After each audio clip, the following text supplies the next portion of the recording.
அன்புக்குரிய சகோதரர்களே, ஒரு சாலிகான மனைவி என்பவள் முதலாவது அடிப்படை தன்மை, அடிப்படை பண்பு அவள்கிட்ட என்ன இருக்கணும் என்றால், நான் இந்த உலகத்தில் கணவனுக்கு கட்டுப்பட்டு அல்லாஹ்வுடைய அன்பையும் பெற்று சுவர்க்கத்துக்கு போகணும் என்று ஒரு பெண் நினைத்தால், அந்த பெண் முதலாவது புரிந்து கொள்ள வேண்டிய அடிப்படை என்னவென்றால், என்னுடைய வாழ்க்கையில் என்னுடைய ரப்பை நான் சரியாக புரிந்து கொள்ள வேண்டும்.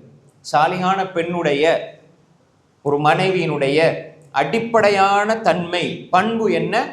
அவள் தன்னுடைய ரப்பை சரியாக புரிந்து கொள்ள வேண்டும். எப்படி புரிந்து கொள்வது?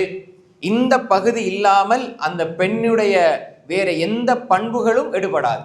அதனால நீங்க ஹதீஸ்ல பார்ப்பீங்க, மன் கான யுமினு பில்லாஹி வல் யௌமில் ஆகிர் ஃபல்யகுல் கைரன் அவ் லியஸ்முத், மன் கான யுமினு பில்லாஹி வல் யௌமில் ஆகிர் ஃபல்யுக்ரிம் தைஃபா. யார் அல்லாஹ்வை மறுமை நாளை ஈமான் கொள்கிறார்களோ என்று சொல்லி போட்டு தான் பின்னால பண்புகள் சொல்லப்படும். நல்லதை பேசுங்க அல்லது வாய் மூடிடுங்க. நீங்க ஈமான் கொண்டு அல்லாஹ்வை கொண்டு மறுமை நாளை கொண்டு ஈமான் கொண்டால் நீங்க விருந்தாளிகளை உபசரிங்க, அதே மாதிரி அண்டையவர்களை அனுசரித்து நடங்க.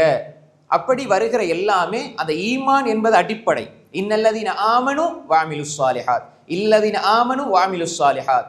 எல்லா சாலிஹான அமல்கள், அல்லாஹ்வுக்கு செய்ய வேண்டியது, கணவனுக்கு செய்ய வேண்டியது, குடும்பத்துக்கு செய்ய வேண்டியது என்ற எல்லா சாலிஹான அமலுக்கு முன்னால் ஈமான் ஒன்று வருகிறது. அந்த ஈமான் சரியாக இருக்க வேண்டும். ஈமான் அடிப்படையான ஒரு தன்மை.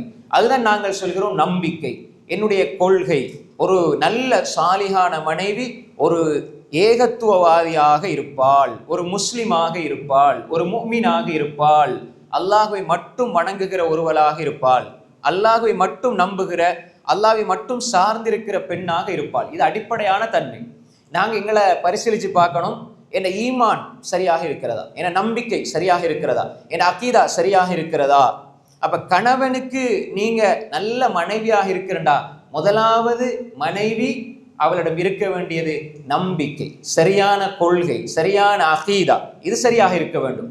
இது சரியில்லை என்றால் என்ன வாழ்க்கை வாழ்ந்தாலும், எப்படி வாழ்ந்தாலும் அது பிரயோசனம் அளிக்காது. ஃபிரௌனிடத்துல ஈமான் இல்லை, மனைவி இடத்துல ஈமான் இருந்தது, மனைவி சொர்க்கவாதி பாருங்க. அதே மாதிரி நூஹ் அலைஹிஸ்ஸலாம் அவரிடத்துல ஈமான் இருந்தது, பெரிய நபி, ஆனா மனைவிட்ட ஈமான் இல்லை, ஒரு பிரயோசனம் இல்லை. அன்புக்குரிய சகோதரர்களே, ஆனா நான் ரசூலுடைய மனைவி, பெருமை அடிக்கிறதுக்கு அங்க ஒன்றும் இல்லை. ஈமான் இருந்தால்தான் அங்க பெருமதி இருக்கிறது.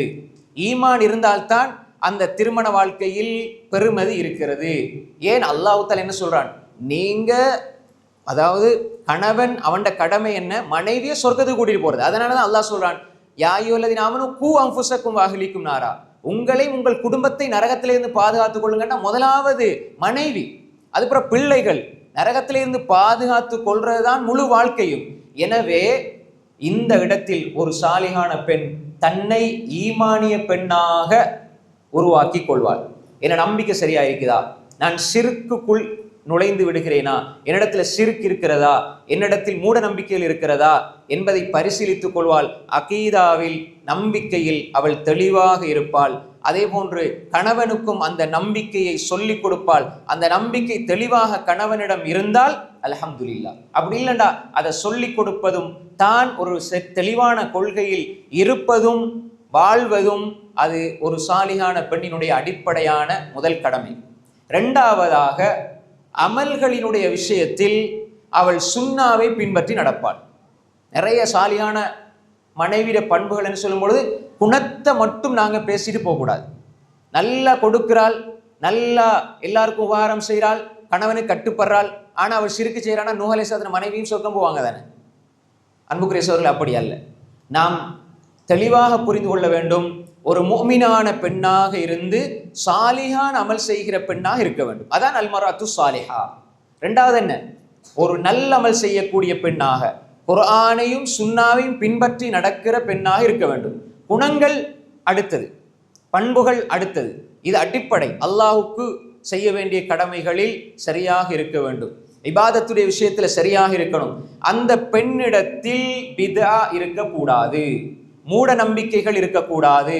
அப்படிப்பட்ட ஒரு பெண் சாலிகான பெண்மணி. இரண்டாவது அடிப்படை கடமை, அடிப்படை தன்மை, அடிப்படை பண்பு அவரிடம் இது இருக்க வேண்டும். என்னிடத்துல பிதஅத் இருக்கக்கூடாது.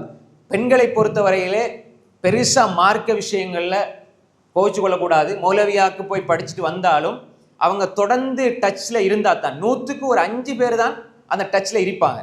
அவங்களுக்கு மார்க்க விஷயங்கள் ஒரு கொஞ்சமாவது விளங்கும். அதல்லாம மௌலவியா ஓதிட்டு வந்தா கூட குடும்பம், பிள்ளைகள், சமையல் அப்படின்னு சொல்லி நிறைய விஷயங்களை மறந்து போயிடுவாங்க. ஏன்னா அது இயல்பு, அப்படித்தான், தொடர்பு இல்லை. அப்ப எனவே பெண்களை பொறுத்தவரையில் மார்க்க விஷயங்கள் ஆண்களை போல கேட்கறது இல்லை. மாஷா அல்லாஹ், ஆண்களுக்கு எப்பயுமே பயான், ஜும்மா பயான், தர்பியா, இஜ்திமா எல்லாம் பயான். அது மாதிரி பெண்கள் வீட்டில் கேட்கறது பெரும்பாலும் யூடியூப்ல கேட்பாங்க. அதே மாதிரி சில பெண்களுக்கு நேரடியா தெளிவான கொள்கை, தெளிவான குர்ஆன் சுன்னா அடிப்படையில் பேசுகிற உலமாக்களுடைய பயான் அவங்க கேட்க இல்லைன்னா ரேடியோவில் போறது, யூடியூப்ல போறது, கொஞ்சம் நல்ல வியூஸ் கூட போயிருந்தா அதை பார்த்து அதுதான் உண்மையான பயான் நினைச்சிருவாங்க. அப்ப என்ன செய்வாங்க என்றால், இல்லாத விடயங்கள், பிதஅத்துகள் எல்லாம் மூட நம்பிக்கைகளையும் எடுத்துருவாங்க. சில கட்டங்களில் நாங்கள் பார்ப்போம், முகம் அழகாகிறதுக்கு ஒரு துவாண்டு போட்டு ஒரு பொம்பளையில படத்தை போட்டோன்னே பொம்பளையில என்ன செய்யறது, அந்த துவா ஓதுறது. ஆனால் அதுக்கு எந்த ஆதாரம் இருக்காது, கட்டுக்கதை அவராக உருவாக்கி விட்டது. அவர் ஏன் போட்டாரு? சப்ஸ்கிரைப் கிடைக்கணும், லைக் கிடைக்கணும், அதன் மூலமா காசு கிடைக்கணும் என்பதற்காக. அப்ப எனவே இப்படி 100க்கு 90% அல்லாஹ் பாதுகாத்த நல்ல பெண்களை தவிர 100க்கு 90% பெண்கள் இந்த மாதிரியான உபதேசங்களுக்கு அடிமையாகி, இந்த மாதிரி உபதேசங்களை கேட்டு இல்லாத பிதத்தான விடயங்கள், மூட நம்பிக்கைகள், இல்லாத ஆதாரம் இல்லாத கட்டுக்கதைகளை எல்லாம் அந்த பயபக்தியோட கேட்டு அமல் செய்யறது. பாத்தீங்களா, இவர்கள் சூரா வாக்கியா ஓதவானான்னு சொல்றாங்க, சூரா யாசின் ஓதவானான்னு சொல்றாங்க. நாங்க அப்படி சொல்லவே இல்லை. சூரா வாக்கியா ஓதுனா வறுமை நீங்குமாண்டா அப்படி ஒரு ஹதீஸே இல்லை. ஆனா இவங்க சொல்றாங்க வாக்கியா சூரா ஓதுனா வறுமை நீங்கும். அப்ப எனவே இவங்க அமல்களை தடுக்கிறாங்க. நாங்க அமல்களை தடுக்கல, நீங்க குர்ஆனை ஓதுங்க. ஆனா அதுக்கு சிறப்பு அல்லாஹ்வுடைய தூதர் சொல்லணும். நீங்க பெருசா நினைக்கிற யாரோ ஒரு மௌலவி சொன்னதுனால இந்த சிறப்பு கிடைச்சிடாது. அப்ப எனவே அமல்கள் அதிகமா செய்யணும் என்பதில் ஆர்வம் வைக்கிற பெண்கள் அது ஆதாரபூர்வமா இருக்குதா இல்லையாங்கிறத பரிசீலிக்க தவறி விடுகிறார்கள். எனவே ஆதாரபூர்வமா சொல்கின்றவர்களை பார்த்தால் இபாதத்தை தடை செய்கிற, இபாதத்தை தடுத்து நிறுத்துவர்கள் போன்றவர்கள் பார்க்கிற ஒரு மனோநிலை ஏன் வருகிறது என்று சொன்னால், நாங்க எல்லாமே அதிகமா கேட்கணும், அதிகமா அமல் செய்யணும். அல்லாஹ் எங்கேயுமே அதிகமா அமல் செய்யுங்கன்னு சொல்ல இல்லை. நீங்க அழகான அமல் செய்யுங்க. எபுலுவக்கும் ஐயுக்கும் அஹ்சனு அமலா, அஹ்சனு அமலாண்டா ஈமான் சரியா இருக்கணும். நான் ஃபர்ஸ்ட்டுக்கு சொன்னது. ரெண்டாவது இத்திபாவு ரசூல், ரசூல்லா சொன்னதை செய்யணும், பிதாத் செய்யக்கூடாது. இதுக்கு தான் அல்லாஹ் படைச்சி இருக்கிறானே தவிர நாங்க காண்றது, கேட்கறது, ரேடியோவில் கேட்கறது, அங்க கேட்கறது, யூடியூப்ல பார்க்கறது எல்லாத்தையும் அமல் செய்யறது. அன்புக்குரிய சகோதரிகளை, தாய்மார்களே, பிதஅத் இல்லாத அமலை செய்யுங்க, ஆதாரம் உள்ள அமலை செய்யுங்க. இவர் பேசுவதில் ஆதாரம் உள்ளது இருக்கிறதா, இது குர்ஆன் ஹதீஸுக்கு உட்பட்டதா, பரிசீலிச்சு அமல் செய்யுங்க.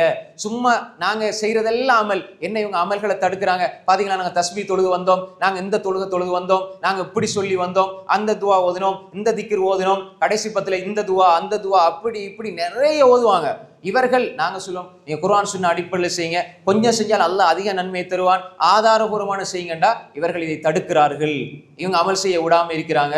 அன்புக்குரிய சகோதரிகளே, குர்ஆன் ஹதீஸ் அடிப்படையில் அமல் செய்ய வேண்டுமே தவிர நாங்க கிடைச்சதையெல்லாம், கேள்விப்பட்டதையெல்லாம் அமல் செய்யக்கூடாது.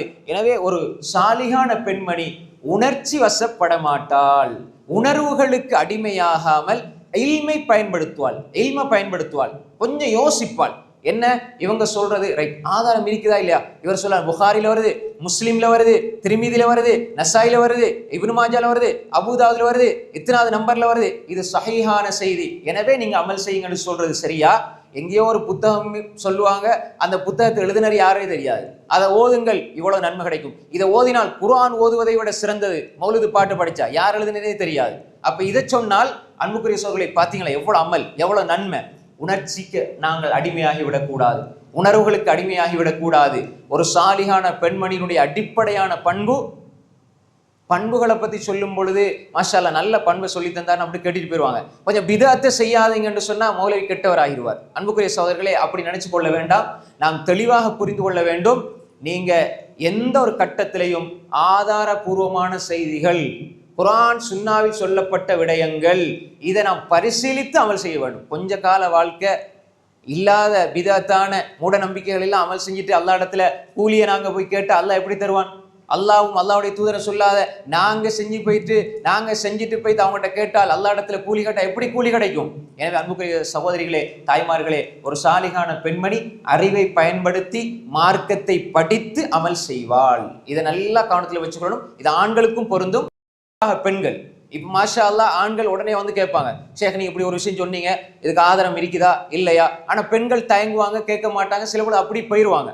அதனால பெண்கள் நினைச்சுக்குவாங்க, பெண்களுக்கு எல்லாம் என்ன எங்கெங்க கிடைக்குதோ, எங்கெங்க விடயங்கள் அவங்க பார்க்குறாங்களோ அதெல்லாம் அமல் செய்ய ஆரம்பிச்சிருவாங்க. அன்புக்குரிய சகோதரிகளை, தாய்மார்களே, நாங்க பெண்களாகிய நாங்கள் குறிப்பாக இந்த விஷயத்துல, அமல்களுடைய விஷயத்துல நாங்க நிறைய அமல்கள் செய்வதல்ல முக்கியம், அழகான அமல்கள் செய்வது முக்கியம். இது அடிப்படையான இரண்டாவது விடயம். இதில் அதிகமாக பெண்கள், தாய்மார்கள், ஒரு சாலிகான ஒரு பெண் மனைவி கவனம் செலுத்த வேண்டும். கணவனும் இதுல கவனம் செலுத்த வேண்டும். இரண்டாவது விஷயம்.